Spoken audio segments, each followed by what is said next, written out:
Hello and welcome back to A Better World. This is your host, Mitch Rabin, and I'm very glad you're joining us again today. Today we're going to have another very interesting show as we plummet the depths of different dimensions that happen to be existing parallel to this reality, because we have with us a medium, a psychic, clairvoyant, clairaudient, Sandy Guarnotta from Long Island. She's a school psychologist during the day, and in the evening she works with people in a very precise way where she's able to tune in to these other dimensions and receive communication from what we refer to as the other side, but essentially it's another dimension or two, and bring forth information, communications that really help people here in physical form, in embodied form, as we say. So it's really a very great pleasure to have Sandy with us today, speaking about this really special gift that of course we all have, but it's not all that well developed in most of us. And when we find somebody in whom it is well developed, it's always a real pleasure. So good to have you. Thank you. Absolutely. So, how did you first discover this inborn talent inside you? Where were you? What happened? For me, it's something that I've had since childhood. Very early on, I was able to communicate.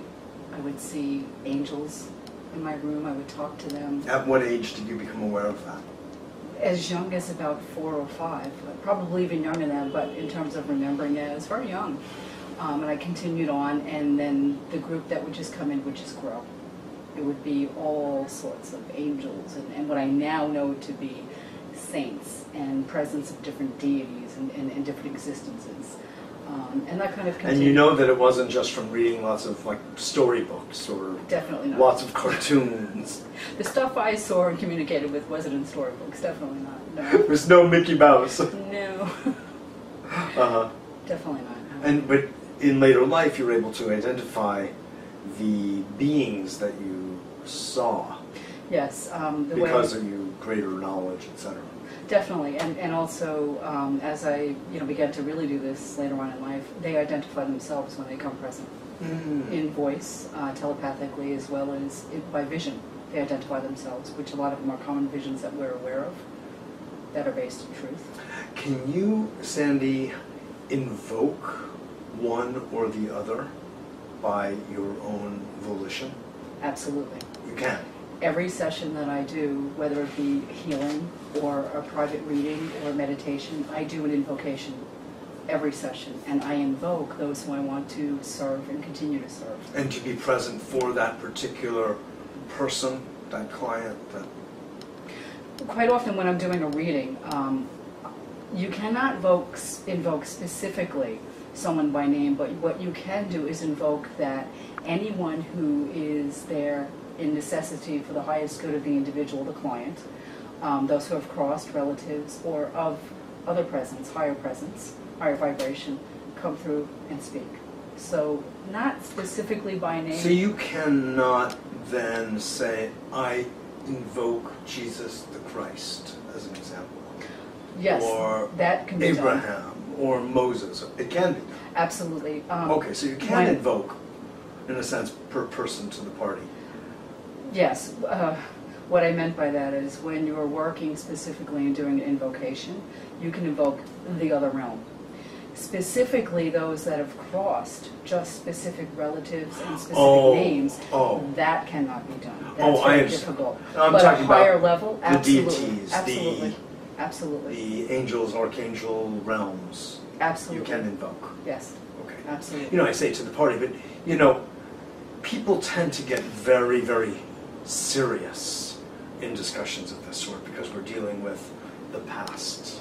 I mean, like those who have passed, and so everybody, becomes like,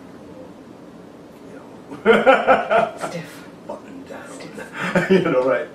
And yet, it is said by all metaphysical traditions that life is to be a loving, joyful celebration. Yes. Now, when somebody passes, by and large, people are not dancing in the streets Although most people who have passed said, please dance on the streets, in my honor, in my name. You know, but most people, you know, we feel sad and grieve, you know, and that's an appropriate reaction also. Yes. Anyway, so I was just kind of playing a little bit, but not because it's not all very real, just because I was just trying to invoke levity in the situation. You know, I found that one of the greatest things that I really feel is to be commended in this work is working with families or even just individuals who have had a loss, particularly when you're dealing with people who have lost loved ones via suicide or very, very quick traumatic accident. Yeah. I've, you know, over 10 years, hundreds and hundreds of readings, and the emotion that is offered when the communication comes through. Every single spirit offers, I'm okay, you need to know I'm okay. I'm in peace, there's love, I'm okay. Every single spirit, even the most traumatic, torturous type of death that you can imagine.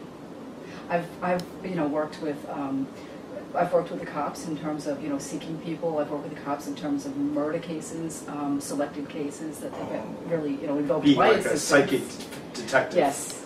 And even in those cases, what comes through is, I am at peace. After that, then comes the validation of who I am. This is how it happened. You know, but it's always initially that this existence on the other side is beyond anything we can absolutely possibly feel of love and peace here.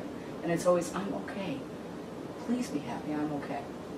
So, in other words, when we become free of the physical, corporal form, there is a freedom and a joy and a bliss that accompanies that feeling of freedom. I think Would you say that? Yes, I would. And I think what I've learned is that when the soul crosses, there are about 5 to 8 different levels on the other side that the soul goes through before its completion of crossing. And in those levels, the soul has given almost a second opportunity to kind of really work on the lessons it's here to work on. That it's here to work on. That it's here. We incarnate to work on lessons, absolutely. To free ourselves of emotional blockages, manifestations of disease.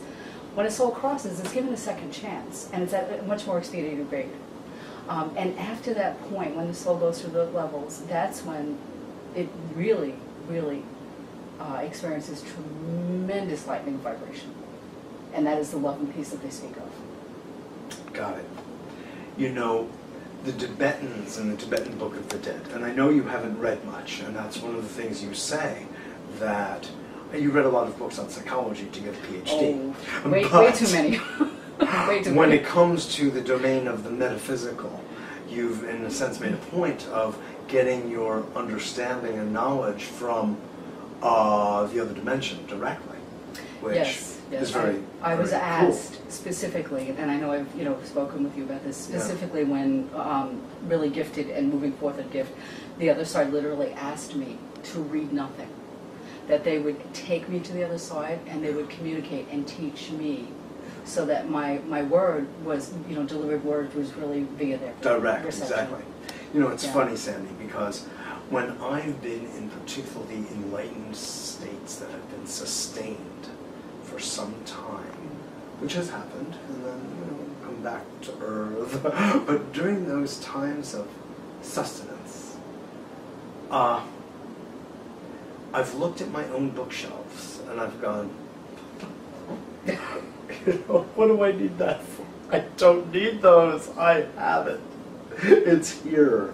Yes. And when I journey back to my earthly, corporeal self, I go, what was that book on Zen I was looking for?